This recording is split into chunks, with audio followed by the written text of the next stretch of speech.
Hi everyone, Dave here from New Zealand Outdoor Blades. I hope you're having a fantastic day. Please feel free to like, comment and subscribe. It helps a ton and I'm learning a lot from the comments. I genuinely find them very, very interesting. Today, I want to put a video out there for the knife nerds, and I mean that in a complimentary way. I'm a knife nerd myself a little bit. So there's been a couple of videos I've seen recently by Choir Boys Outdoors in Florida and also Joe Steele in Pennsylvania, talking about different types of knife steels. Now I find this a little bit interesting. I'm not a scientist, so I won't go into any detail, but I'll just give you some perspectives. So before we even talk about knife steels, I think it's important to remember that the heat treatment that the manufacturer provides is really, really important. So this one is a handmade knife by W.C. Collins. Before I even talk about the type of steel that he uses, his heat treatment is very, very good. So this directly impacts on the strength and edge retention of this blade because, in my opinion, he uses a very, very good heat treatment on this. So again, heat treatment is really important. This is also a handcrafted neck knife, an O1 tool steel. Again, I know the manufacturer who produced this and I believe he's got a very, very good heat treatment. And I believe that this has a direct impact on the strength of this knife, an O1 tool steel. So heat treatment is always important. Grind of the knife is important. So here we have on this knife here, W.C. Collins knife, we have a saber grind. Now when you've got a relatively thin blade and a saber grind, it is relatively sharp, in fact razor sharp, so that the grind itself has an impact on the practicality of the blade. The flip side is if the grind is too fine, you may run into strength issues with the finer point of the blade. The larger survival knives, they may have some sort of chisel grind to them and a thicker blade, while being a bit stronger. May not have the same level of sharpness. It might be just a little bit more difficult to sharpen than something with a finer, say, a saber grind. I'm a big fan of convex grinds. This one here is a Falconhaven. It's got a convex grind without going into the detail, and I'm a big fan of this because it's just bloody razor sharp on a convex grind. So I do find that a knife with a standard grind that's very thin, a knife with, say, a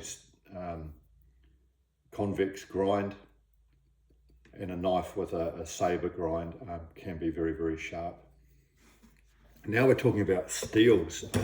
Everyone's talking about these knife steels, so there's no right or wrong. This one's O1 tool steel. It is strong. It's got a degree of flex in it.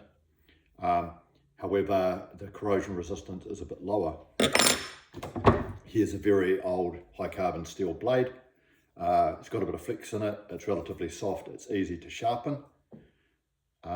But it will not hold an edge that well. It just means you've got to sharpen it more often.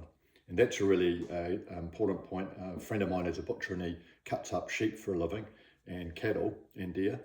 He basically said the difference for him between an expensive knife and a cheap knife is he has to sharpen the cheap knife more often. It doesn't make it bad. He just sharpens more often. And by the way, he does all his work with cheap knives. So you do not need an expensive knife. These old bayonets, this bayonet's over 100 years old from World War I. It's been cut down, high carbon steel. I'm still not sure how they made these bayonets so strong, but these things are really, really strong. Here we have a JT Forge knife, high carbon steel, sharp as. I've cut up a deer with this last week. Brilliant knife.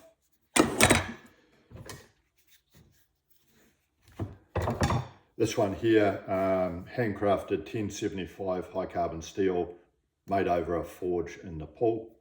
Strong. I've cut Australian hardwood with it. Laminated G10, so it's got 420 stainless steel on the outside. The inside is more brittle G10 stainless steel, convex grind. I've used this survival knife for a number of tasks. Very, very good.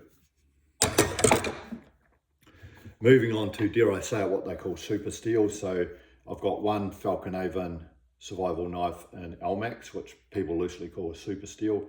I've cut up one deer with it.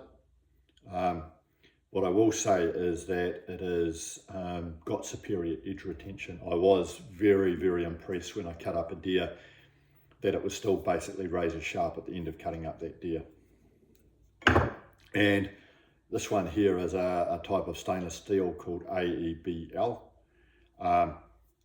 Maybe not be a super steel, but razor sharp, very, very good edge retention, particularly when it's combined with a good grind. So, look, I'm not a scientist and I am not a knife expert, but these are just some thoughts. Firstly, the heat treatment's really important. Secondly, the grind also directly impacts on the various merits of the blade. Steel is important, but it's not the be all and end all, and all types of steel have different characteristics. Some of the high carbon steels are very, very strong and have got a degree of flex in them. Some of the knives, such as say G10 stainless, very, very good edge retention, but maybe brittle.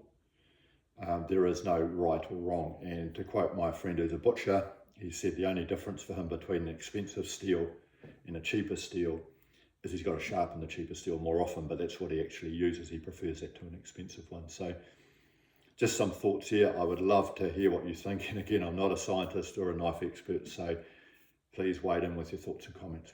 Have a great day. Thanks.